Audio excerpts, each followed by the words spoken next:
Et là, je vais vous parler de la prévention cardiovasculaire.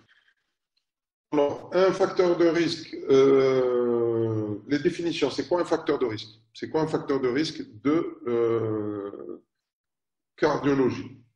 Ce n'est pas un facteur de risque cardiovasculaire.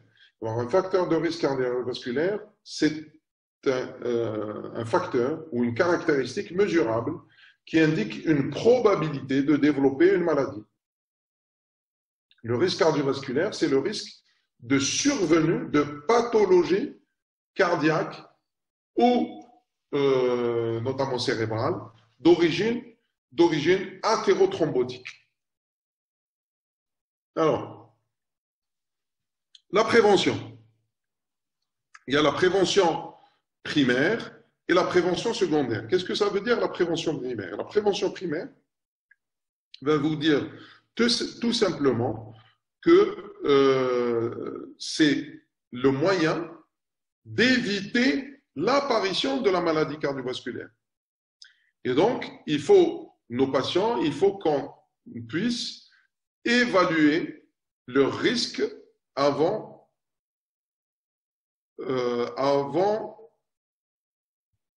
le risque, c'est la nécessité d'évaluer le risque cardiovasculaire global avant l'apparition de la maladie. Je m'explique. Vous avez un patient qui vient vous voir pour une hypertension artérielle ou pour autre chose, pour douleur abdominale. Vous devez profiter de son passage pour évaluer son risque cardiovasculaire. Et nous avons les moyens de le faire, vous allez le voir. Par contre, la prévention secondaire, ce sont malheureusement des patients qui ont eu une pathologie cardiovasculaire et chez lesquels vous allez essayer d'éviter que cette dernière ne s'aggrave par une récidive. Donc, vous allez essayer d'éviter ou d'améliorer le pronostic de vos patients en essayant d'éviter une récidive de cette maladie cardiovasculaire. Donc, cette notion de prévention primaire et prévention secondaire est très importante pour vous à connaître. Alors, qui sont ces facteurs de risque? Ces facteurs de risque cardiovasculaires sont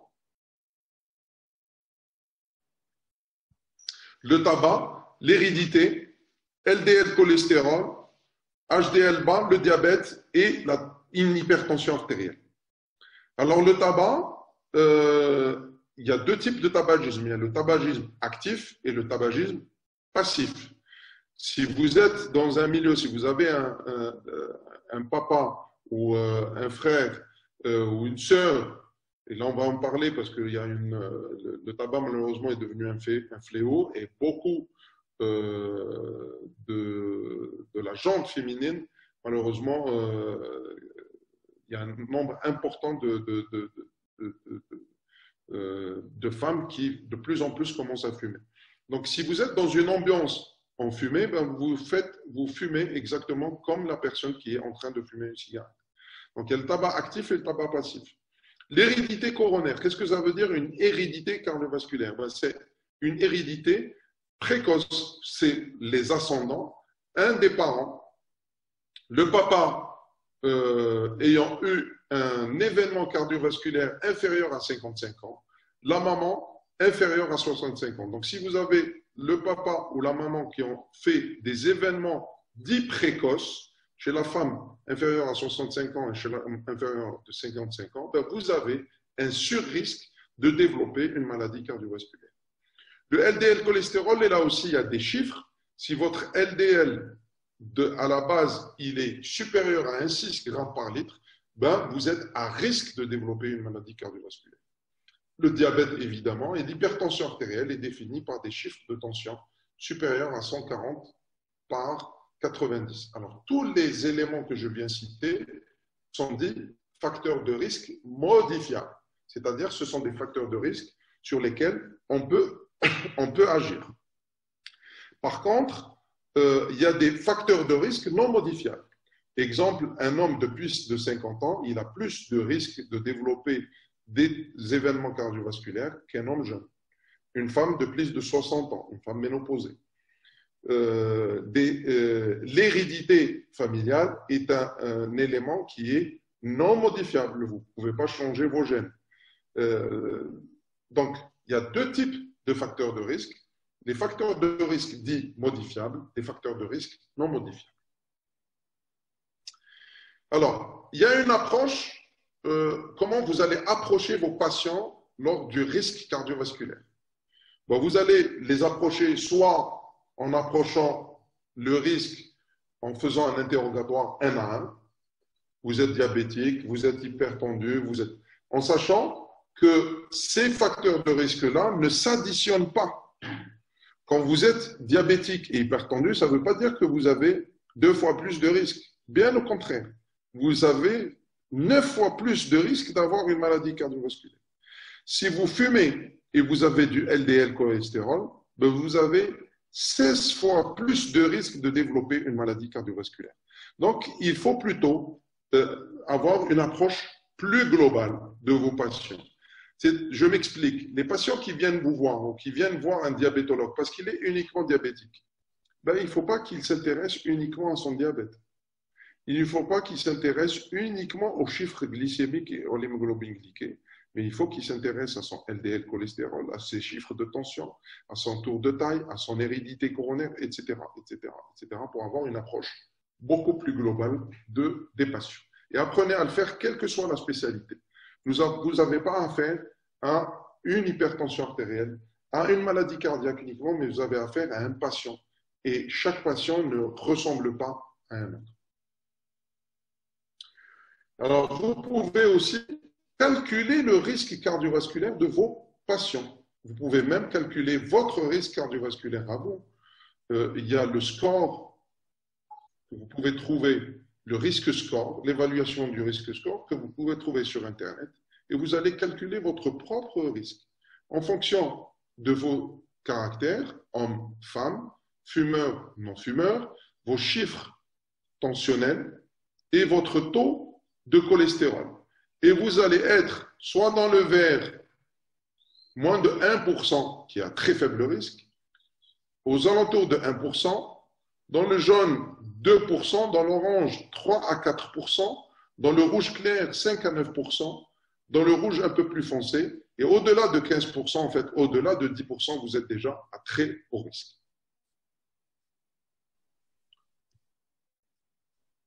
Alors, qui sont les patients qui sont à haut risque cardiovasculaire en dehors de ce risque score ou des éléments que je viens de citer?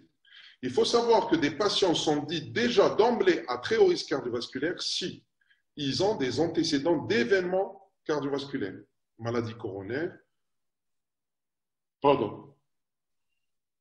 revascularisé, encore stable, patient stenté, patient ponté, tous ces patients qui ont des maladies cardiaques ou vasculaires, c'est-à-dire un AVC, une artériopathie des membres inférieurs, ben, tous ces patients sont des patients à haut risque cardiovasculaire. Les diabétiques sont à haut risque cardiovasculaire, surtout s'ils ont des atteintes d'un organe cible ou s'ils sont diabétiques de plus de 10 ans, et s'ils sont diabétiques associés à 2 autres facteurs de risque. Si vous êtes diabétique et hypertendu et vous êtes âgé de plus de 50 ans, ben vous êtes à très haut risque cardiovasculaire. Et bien sûr, tous les patients chez lesquels vous allez calculer le risque cardiovasculaire à plus de 10%. Tous ces patients sont à très haut risque et donc vous devez être très à cheval sur leur chiffre de tension, sur leur taux de cholestérol, leur taux d'hémoglobine glyquée et vous avez, si vous n'atteignez pas les cibles, vous êtes obligé de vous aider de traitement. Alors, je vous ai montré tout à l'heure une plaque qui parlait du mois d'avril. Avant le mois d'avril, la première cause de mortalité dans le monde, c'était les maladies cardiovasculaires. Et les maladies cardiovasculaires, on peut les prévenir.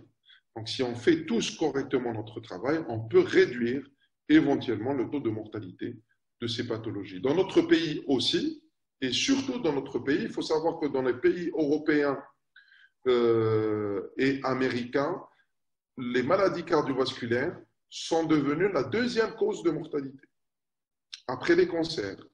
Chez nous, dans les pays comme chez nous, l'Égypte, le Maghreb, l'Inde, les maladies cardiovasculaires sont au premier plan. Pourquoi? Parce que tout simplement, nous avons changé notre mode de vie. L'Algérien était essentiellement, on vivait en ruralité, on travaillait la terre, donc c'était quelqu'un qui bougeait beaucoup. L'Algérien est devenu très sédentaire. Pour acheter une baguette de pain, ben, il faut prendre la voiture. La culture du sport n'est pas imprégnée du tout dans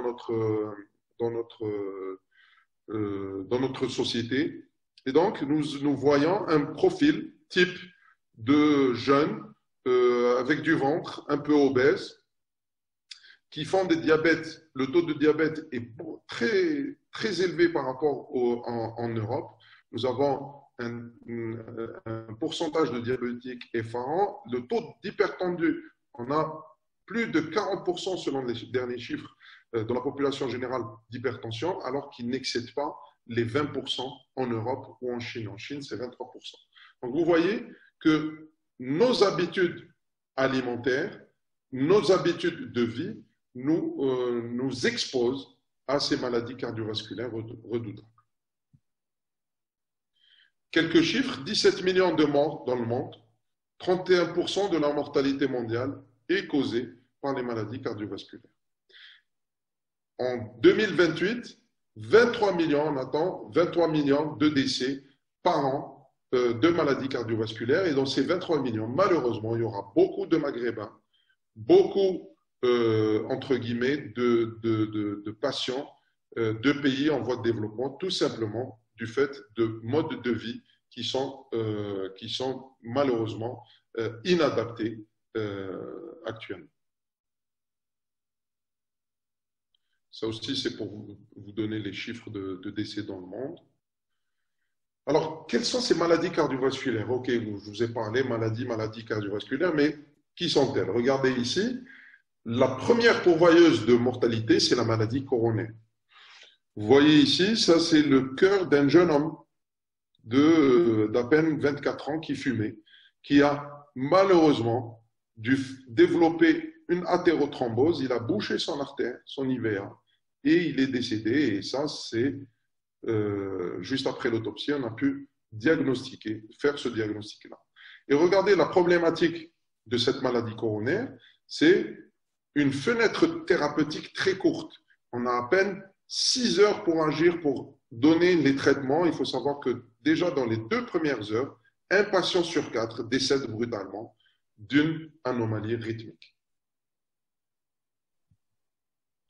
Les autres pathologies cardiovasculaires, ben, il y a le cerveau.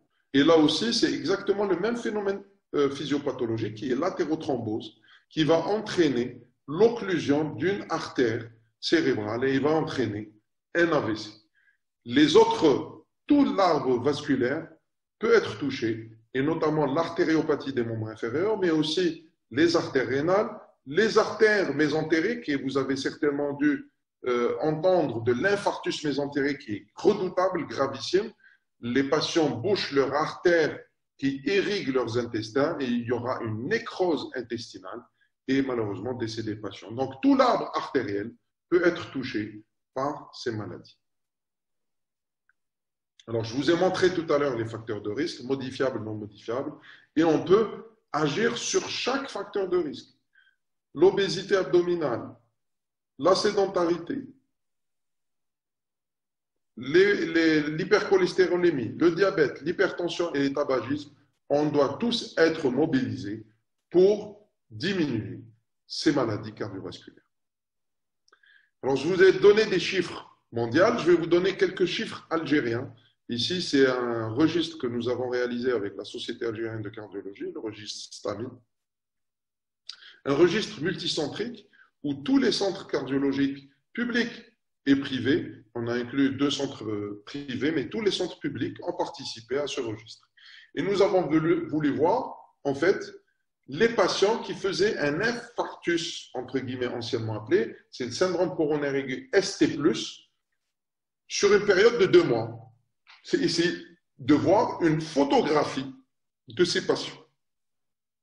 Et en fait, lorsque on voit qui sont les patients qui, durant ces 2 mois, ont fait un syndrome coronaire aigu ST+, ben regardez, un patient sur deux fume, 40% sont hypertendus et beaucoup d'entre eux ne se savaient pas hypertendus.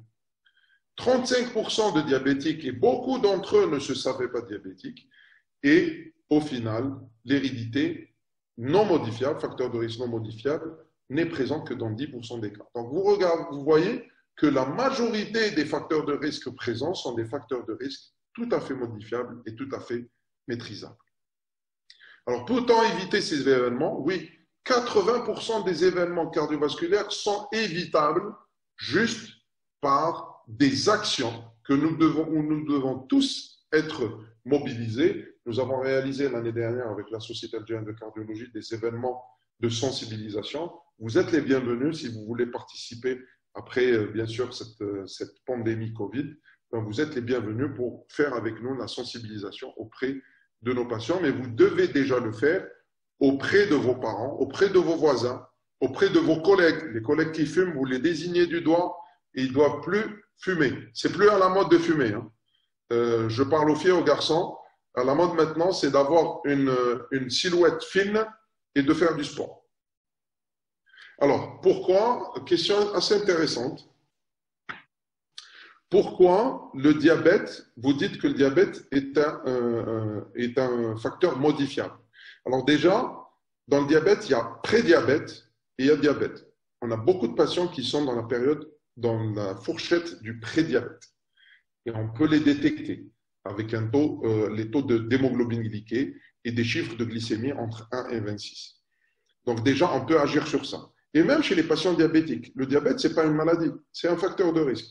Si nos patients ont des taux d'hémoglobine glyquée inférieurs à 6, entre 5,5 et 6, ben c'est comme s'il était normal. C'est pour ça qu'on parle de modifiable. Le diabète dont je vous parle, c'est les diabétiques déséquilibrés. Un diabétique équilibré, avec ses traitements, ben, il a une évolution qui pourrait tout à fait, et on le voit, on voit pratiquement plus de diabétiques aveugles.